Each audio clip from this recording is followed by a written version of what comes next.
임상시험 선배의 가이드라인. 오늘은 26번째 임상시험 정보 등록 공개 가이드라인입니다.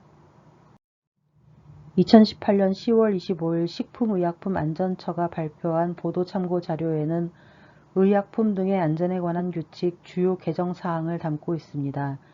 이 내용은 임상시험 정보 등록 및 공개 제도 도입 제30조에 관한 내용으로 임상시험 대상자, 실시 상황, 임상시험 결과 등의 임상시험 정보를 공개 가능토록 근거 조문을 신설하는 것입니다. 이것은 공포 후 1년이 경과한 날 시행되는 것으로 2018년 10월 25일에 배포되었으므로 2019년 10월 26일 식약처장의 승인받은 임상시험부터 공개 대상이 됩니다. 공개된 임상시험 정보를 보고자 하신다면 식품의약품안전처 홈페이지에 로그인하고 의약품안전나라 임상시험 정보를 클릭하시면 됩니다. 임상시험 정보 검색 탭을 클릭한 후에 검색어, 승인일자, 임상시험 단계, 진행현황, 개발지역, 성별, 연령, 실시기관 지역 등을 원하는 대로 클릭하거나 입력한 후에 검색을 누르면 오른쪽과 같이 임상시험 정보가 검색되어 나타납니다. 이 정보는 엑셀로 다운로드할 수 있습니다. 임상시험 정보 등록 공개 가이드라인 민원인 안내서는 2019년 9월 27일에 제정되어 배포되었습니다. 임상시험 정보 등록 공개 제도의 도입 목적은 임상시험 수행 과정의 객관성, 투명성을 확보하고 임상시험 참여를 원하는 환자에게 정보를 제공하기 위함입니다. 임상시험 정보 등록 공개 제도는 말기암 등 치료약이 없는 환자의 임상시험 참여를 지원하고 임상시험 정보를 데이터화하여 연구자, 기업, 정부 등의 정책 개발, 불필요한 임상시험 중복 방지와 연구 활성화를 통한 신약 개발의 지원 및 임상시험 수행 과정의 객관성과 투명성을 확보하고자 하는 목적입니다. 세계적으로 임상시험의 부정적인 결과의 비공개를 방지하고 임상시험 수행 과정의 객관성, 투명성 확보의 필요성이 강화되는 추세입니다.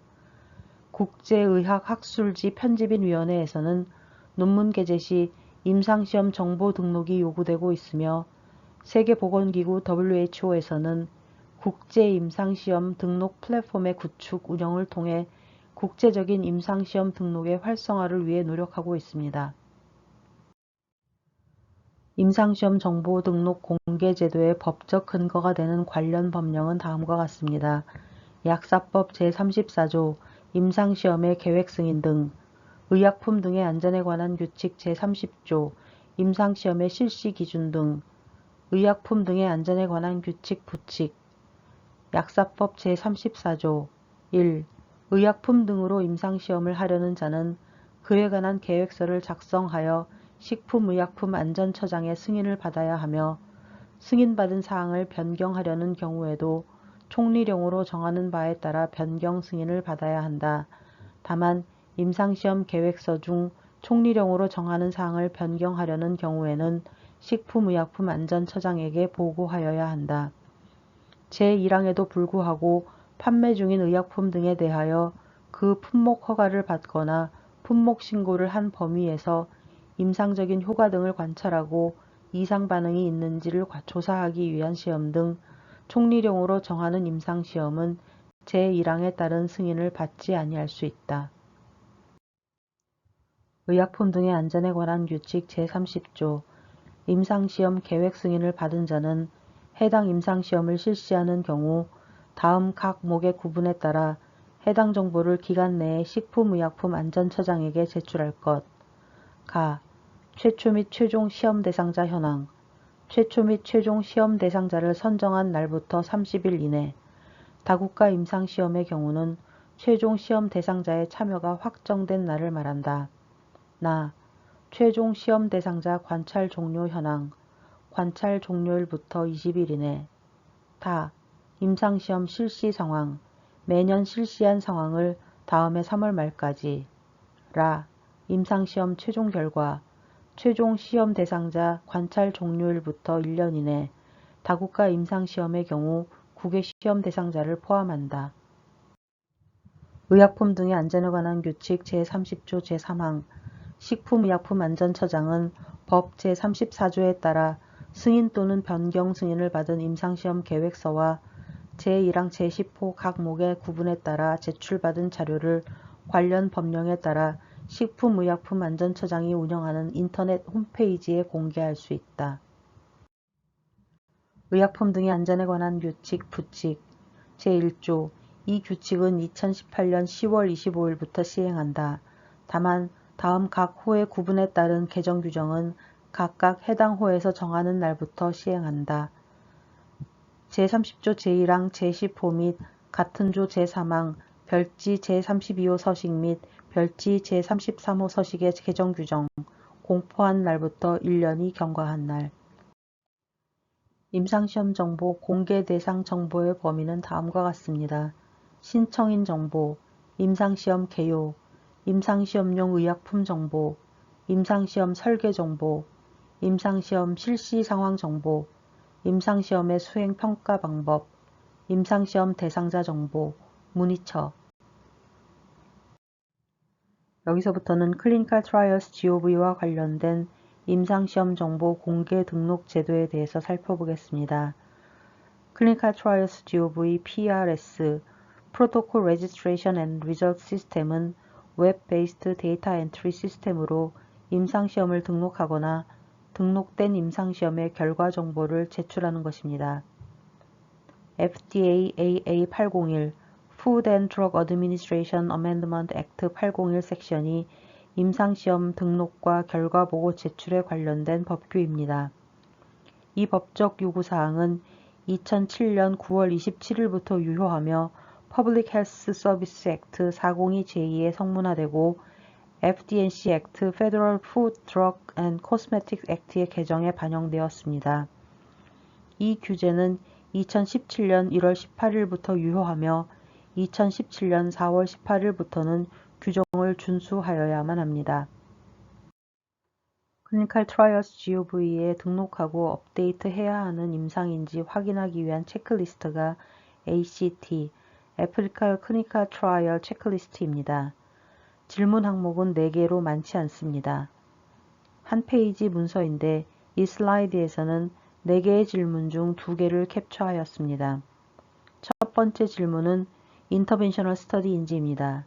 두 번째 질문은 2A, 2B, 2C 세 가지 중 한 가지에 해당하는지를 질문하는데 A는 적어도 한 개의 스터디 퍼실리티가 미국이나 미국령에 위치하는지, B는 USIND 또는 USID 승인하에서 수행되는지, C는 드럭, 바이올로직 또는 디바이스 프로덕트 중 미국 또는 미국령에서 생산되어 다른 나라로 수출된 것인지에 대한 질문입니다.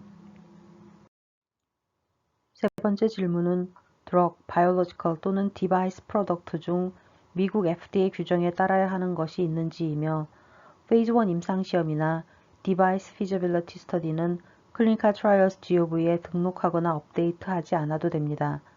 그러므로 네 번째 질문은 드럭이나 바이올로지컬 프로덕트의 페이즈 1 이외의 임상시험인지 디바이스 피저빌리티 연구 외의 임상인지를 질문합니다. 4개의 질문에 모두 예스이고 2017년 1월 18일 이후로 이니시에이트된 임상시험인 경우에는 ACT 정의에 부합하며 클리니컬 트라이얼스 GOV에 등록되어야 합니다. Applicable Clinical Trial, ACT에 대한 정의를 General Consideration에서 더 자세히 설명하여 주고 있습니다. ACT는 다음과 같이 두 종류로 Applicable Device Clinical Trial, Applicable Drug Clinical Trial로 나누어 설명합니다. Applicable Device Clinical Trial은 첫 번째, 헬스 아웃컴을 보기 위하여 디바이스를 사용하여 시행하는 전향적인 임상시험으로 FDA 510K, 515 또는 520을 따르는 것이어야 하며 디바이스 프로덕트의 피저빌리티를 확인하기 위한 소규모 임상이나 피저빌리티에 관련된 프라이머리 아웃컴 메저를 측정하는 프로토타입 디바이스 프로덕트가 아니어야 합니다. 두 번째, FD&C 액트 522에 요청된 바에 따라 디바이스 프로덕트의 페디아트릭 포스트 마켓 서베일런스를 수행하는 것이거나 세 번째, 컨비네이션 프로덕트의 임상시험을 디바이스 프라이머리 모드 오브 액션과 함께 21 CFR 파트 3 하에서 수행하고 다른 모든 크라이테리아를 만족하는 경우입니다. Applicable Drug Clinical Trial은 Phase 1 임상시험이 아닌 Controlled Clinical Investigation으로 FDNC Act 505 섹션에 따르는 Drug Product이거나 PHS Act 351을 따르는 Biological Product입니다. Combination Product의 Clinical Trial을 Drug Primary Mode of Action과 함께 21 CFR 파트 3 하에서 수행되고 다른 모든 크라이테리아를 만족하는 경우입니다. Applicable Clinical Trial이 2017년 1월 18일 이후로 initiated 된 임상시험이 해당되는데 여기에서 initiated란 First Human Subject가 인롤되고 ICF를 complete 한 것으로 정의되었습니다. 다음은 몇 가지 Q&A를 살펴보겠습니다.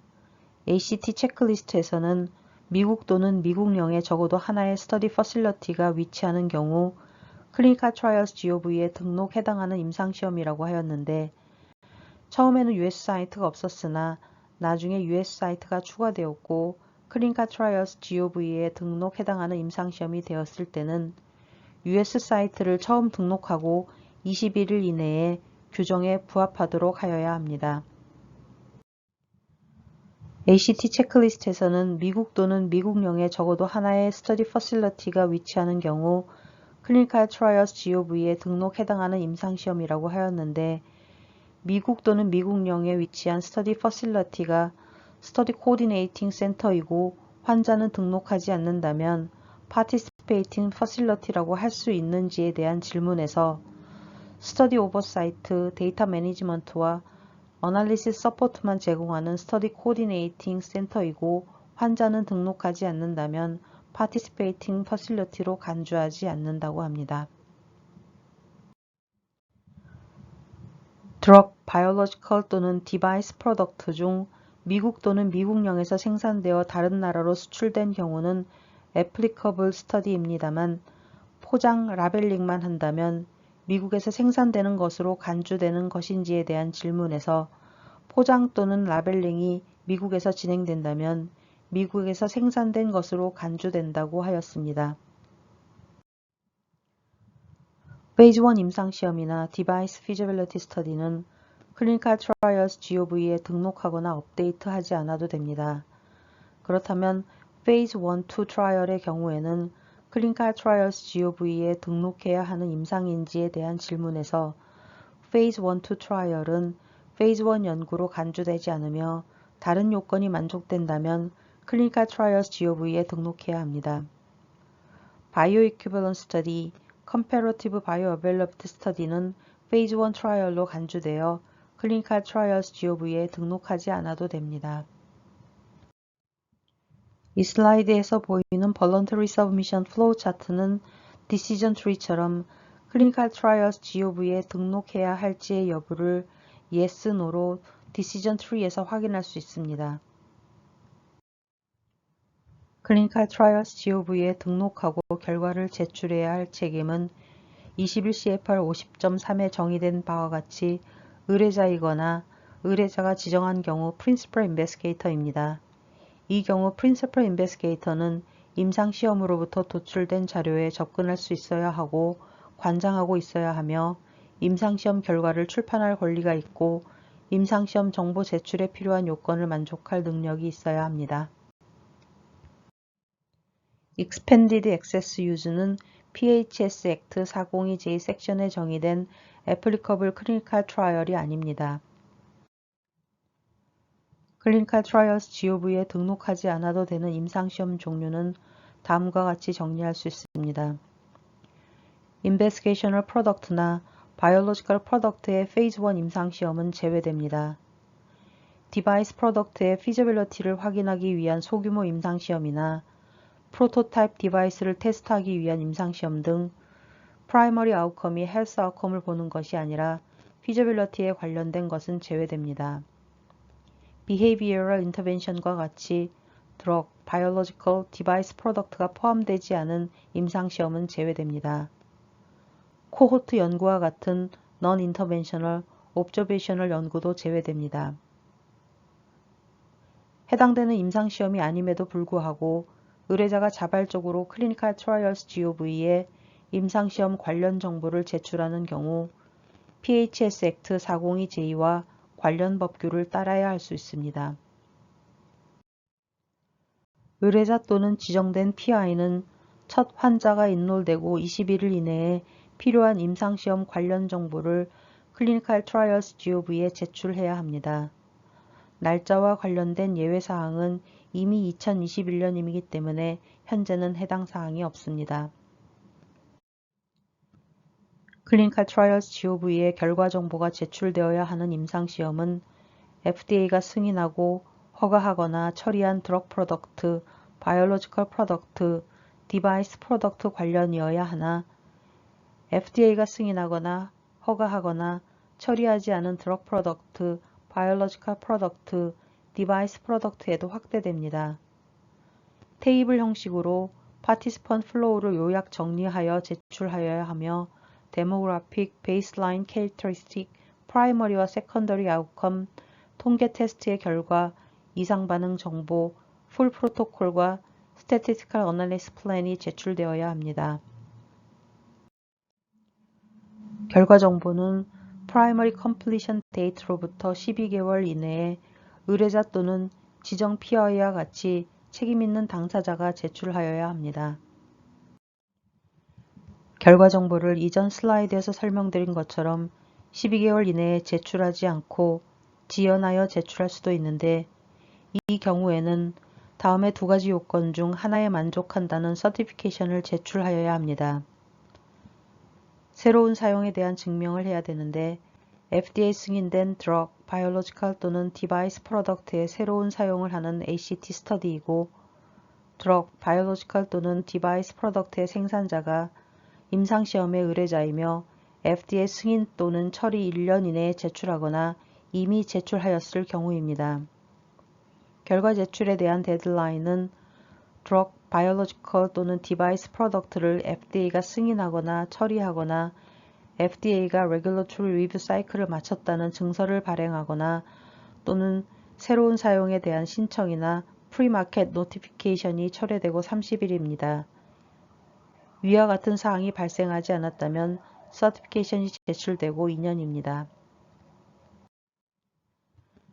만약 프라이머리 컴플리션 데이트까지 하나 이상의 세컨더리 아웃컴 메저나 추가 이상 반응 정보 등 필요한 임상시험 결과 정보가 수집되지 않았다면 책임 당사자는 42 CFR 11.44D에 명시된 데드라인까지 남은 임상시험 결과 정보를 제출하여야 합니다. NIH 디렉터는 책임 당사자가 합당한 이유를 증명하는 서면 요청서를 제출하여 ACT의 결과 정보 제출 연장을 요청하고 결과 정보를 제출할 예측 날짜를 제공하는 경우 결과 정보 제출을 연장시켜 줄 수 있습니다. Clinical Trials GOV에 등록하거나 결과를 제출하지 않는 경우 법적 제재가 있습니다. Clinical Trials GOV에 등록하거나 결과를 제출하지 않는 경우 하단에 복사하여 드린 것처럼 $10,000의 벌금이 있습니다.